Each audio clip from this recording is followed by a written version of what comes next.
All right, let's talk about something that, honestly, is maybe the most urgent topic for all of us, our relationship with time. I mean, it dictates absolutely everything, but so often we get it completely backward. Let's dive into why that is. Yeah, just let that hang in the air for a second. And look, that's not meant to scare you, it's meant to get you focused.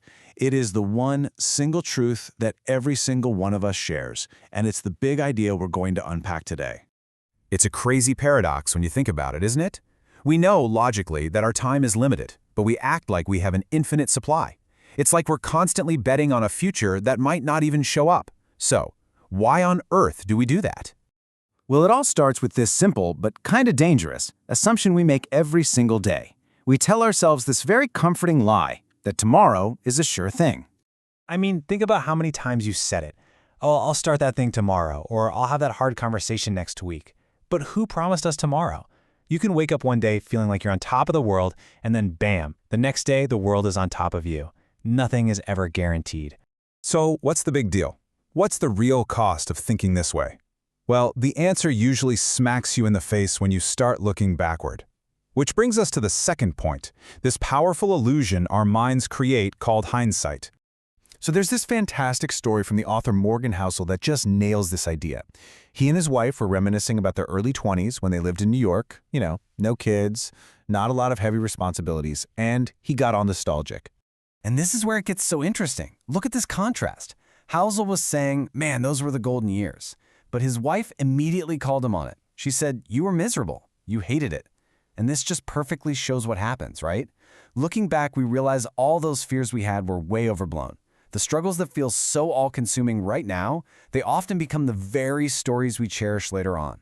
The golden years are never happening in the present. They only seem to exist in the rearview mirror. And wow, if you really want to feel the weight of this, the ultimate price of waiting, this quote says it all. The idea is to just spend 1 hour with people who have genuinely run out of time. Their perspective on regret, on all the things they pushed off for a tomorrow that never showed up, it is a wake-up call like no other. It just hammers home the urgency of now. Okay, so you see the problem, right? We've got to break this cycle. We have to stop living for some future version of ourselves looking back and start actually living for the person we are right now. And that takes a huge shift in how we think. And this is the big idea, the core principle we're talking about. Your entire life, every single experience, every memory you make, every feeling you feel, it only happens in the present. I mean, think about it. That's it. That's the whole game. The power of today is about really truly getting that and making it the foundation of everything you do. And once you get that, it reframes everything.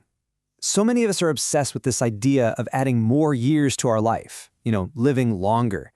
But the argument here is that we should be focused on adding more life to our years, living better. It's kind of like a business, right? What's the point of having huge success if you have zero profit? Longevity without a quality of life is basically the same thing. It's the quality that matters, not just the quantity. We're all taught this thing. Delay gratification. Work your butt off now so you can get a reward later.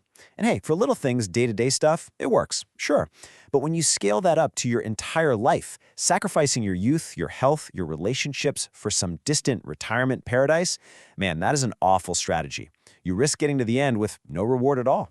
So here's the reframe. This is so important. This moment, right now, as you're listening to me, this is the main event. These aren't the years you have to get through to get to the good part. These are the golden years. The goal is to live today with all the joy and care and presence it deserves. Okay, awesome in theory, right? But how do we actually do this? How do we turn this mindset into something real? Well, it all comes down to a daily action plan, a routine that's built on awareness and, a sense of urgency. The number one killer of now is overthinking. It's just fear in a fancy suit, right? So how do we shut that down? First, stop waiting for the perfect time. It's never going to come. Perfect is just a story we tell ourselves so we don't have to act. You've got to act to get clarity, not the other way around. Second, shift your focus. Stop looking at what you don't have and start looking at what you do have. It's a pivot from a scarcity mindset to being resourceful. And finally, bring some real urgency to your goals. Some dreams are just too damn important to tiptoe towards. You gotta run. And all of this, it boils down to what you choose to do every single day. It's about building these intentional habits. It means you love like you're not getting another chance, saying what needs to be said today, It means you forgive quickly, not for them, but for you, so you don't have to carry that weight around.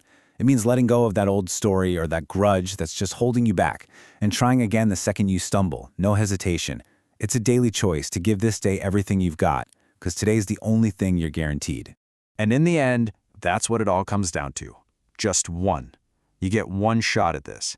And the question is, this life is the only one that we have.